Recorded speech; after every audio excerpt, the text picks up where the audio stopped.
The internet can be a terrifyingly beautiful place. One wrong click could be the difference between wholesome, family-friendly content and absolute horror. So the idea of using a VPN can make some sense. Some sources say it's a $27 billion industry heading towards $36 billion over the next 2 years. But as VPN companies fight for some of the market share, their sales tactics are becoming increasingly scummy. They're often lying to you and using scare tactics to get you to buy their stuff. And as someone who believes you have a right to privacy, this is starting to really make me upset. It's almost like these companies are just trying to take advantage of the idea of privacy and make a couple extra bucks, and they're not really helping people to understand how they can be more private online and what a VPN actually does for them. Cut. If you wouldn't want mom looking through your web history, why would you let hackers, ad companies, or your internet and cellular provider do the same thing? They can track and record everything you do online, but not if you have ExpressVPN. All kinds of snoopers want to monitor and collect data about what you do online.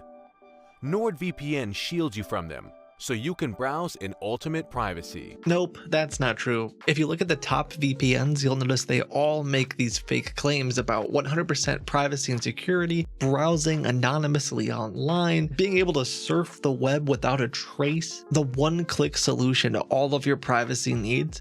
This stuff isn't true, or at least it's an oversimplification of it. Looking at a few dozen of the most popular VPNs, they boast of two major things: privacy and security, but they don't really deliver on either of them. A VPN passes traffic through their server acting kind of like a proxy, so when you try to download something online, instead of the server you're downloading that file from seeing your IP address, they see the VPN server's IP address. Kind of looks like someone else is downloading it. Your online identity is made up of so much more than just your IP address. If you think I'm crazy, tell me this. How is a VPN gonna help you when you and your friends are hanging out at the local Mickey D's chomping on some nuggets and someone snaps a picture, and then every single one of you tags your faces and you click like when your crush says, "Ah, man of taste"? So much information is exposed just by you interacting and doing things online every day. The devices you use, the pictures you upload, the groups you're active in, channels you subscribe to. The internet is very complex. Think about it this way. You connect to the internet on a device. Let's say it's your phone. Your device likely has a user account. And then to connect to the internet, you would use an application such as Chrome. You would type in a search query, and then your VPN would talk to the server. In this example, there are multiple things that can record information that would compromise your privacy without the VPN's permission. For example, your GPS location and search query could be stored somewhere. Let's say one night you decide to download something that you know you shouldn't. But you're using a VPN, so no one's going to find out, except your device logs what you installed and when you installed it and how long you used it, where you were when you used it, and maybe you even used one of your social media accounts to log in, and now they know all that information too. Maybe you didn't download the app though, and you just searched for it on the App Store, but even that information is being logged and can later be used to target you. And you know this because you've seen it before when you search for something online or you look at a website or a product. Later it's targeting you all over the internet. And those ad and analytics companies use things like tracking cookies and browser fingerprinting to follow you everywhere. A VPN doesn't stop them from that. Even if your traffic looks like it's coming from Australia, when you start searching for local car dealerships' phone numbers and inventory, Google knows that you're trying to buy a car and they know where you're trying to buy it. And even if you're not logged into an account while you do this and you're using a VPN, there's still hundreds of data points that are available to track you. Things like time zone, fonts you have installed, the width of your device, battery level, video formats you can watch.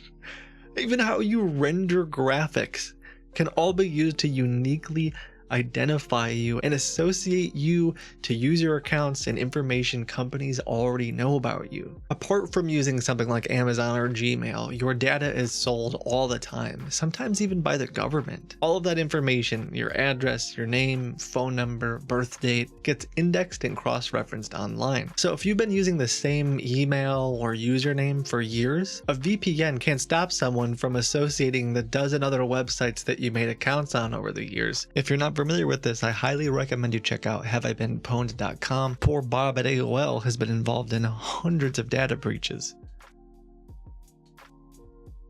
You can see on sites like Club Penguin, even the IP address was stored.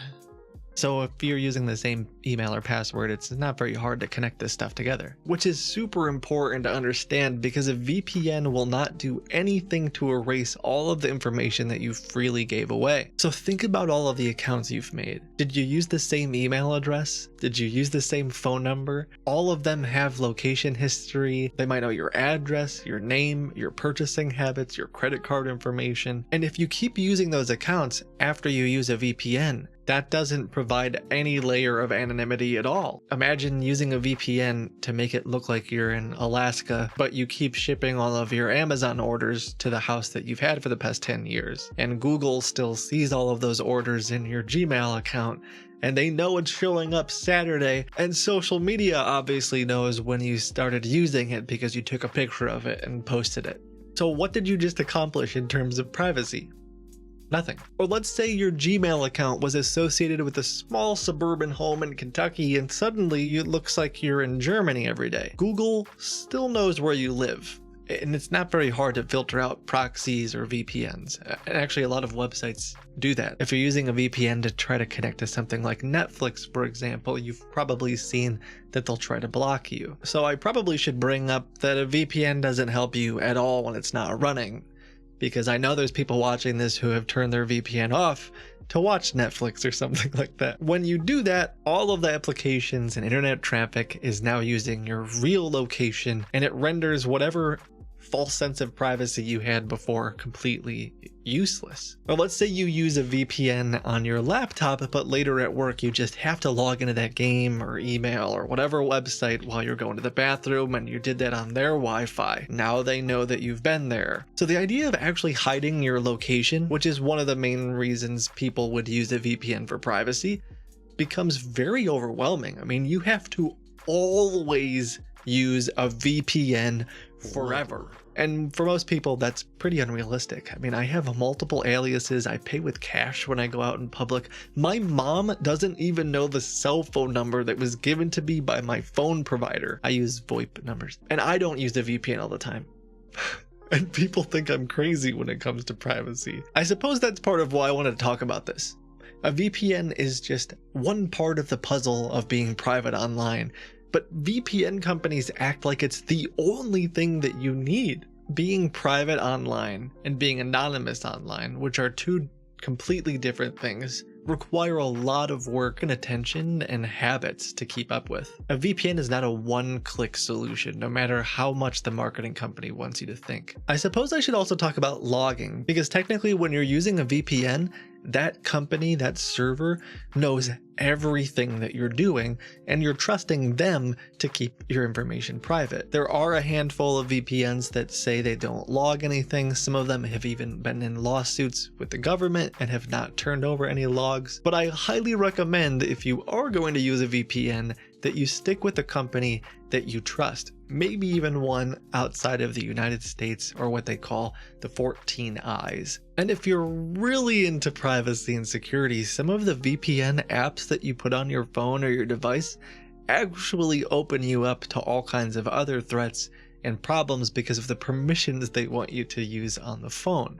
And so it's sort of like, what's the point of all this? It's also really frustrating to me that they talk about military grade encryption and how secure the VPN is when you use it. Some of them even act like you should never connect to your bank account unless you're using the VPN. And some people might be a little bit afraid at this point because they're thinking, I've been logging into my bank for years. Why? What did I do? I gotta buy this VPN right away. I need to stay safe. I don't want a hacker collecting my banking information. But encryption on the internet is not anything new, and it's not something that this VPN company invented. Most people are aware of this, but at the very top of your browser, there's typically a little lock sign. It means you're using a secure connection, HTTPS. This essentially is encrypting your information between the client and the server. So when you submit a form with your username and password, someone else on the network can't actually see what you typed in plain text. So when VPNs talk about how secure they are using encryption, unless for some insane reason your bank doesn't use HTTPS, it doesn't really matter. And when they say they're encrypting everything, really they're only encrypting the communication between you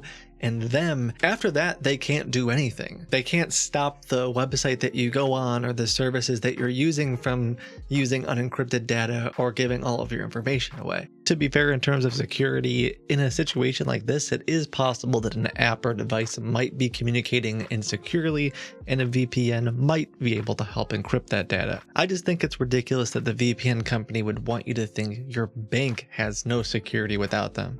So at a base level, when used properly, a VPN could be used to mask your IP address, which can be useful for a variety of things. They also could provide an encrypted tunnel between you and a server. And for the record, I do think those two things are valuable and worth money. But in terms of 100% privacy and security, a VPN can't stop your phone from tracking your location and user data, couldn't erase past history about you, stop data breaches, circumvent browser fingerprinting, force you to use unique passwords, or stop your friends and family from revealing information about you online. They also can't really stop you from downloading malicious programs, keep you from phishing and hacking attempts, or just giving information to the wrong person like a scammer. In other words, they don't give you privacy or security. So while I think it's useful to use a VPN for your privacy online, it's like one tiny part of the puzzle. It can help mask where you're actually from. In some cases, it could even make it look like you're somewhere else. And if used correctly, can stop your internet service provider from knowing what you're doing. But at a base level, you're not getting much beyond that. You're not getting 100% privacy, security, and anonymity for $4 a month. You're just not. This video is sponsored by you clicking the like button if you enjoyed the video, because I don't know if a VPN company is going to sponsor me after this, but doesn't matter. I hope you learned a few things. I hope you had fun, and I will see you in the next video.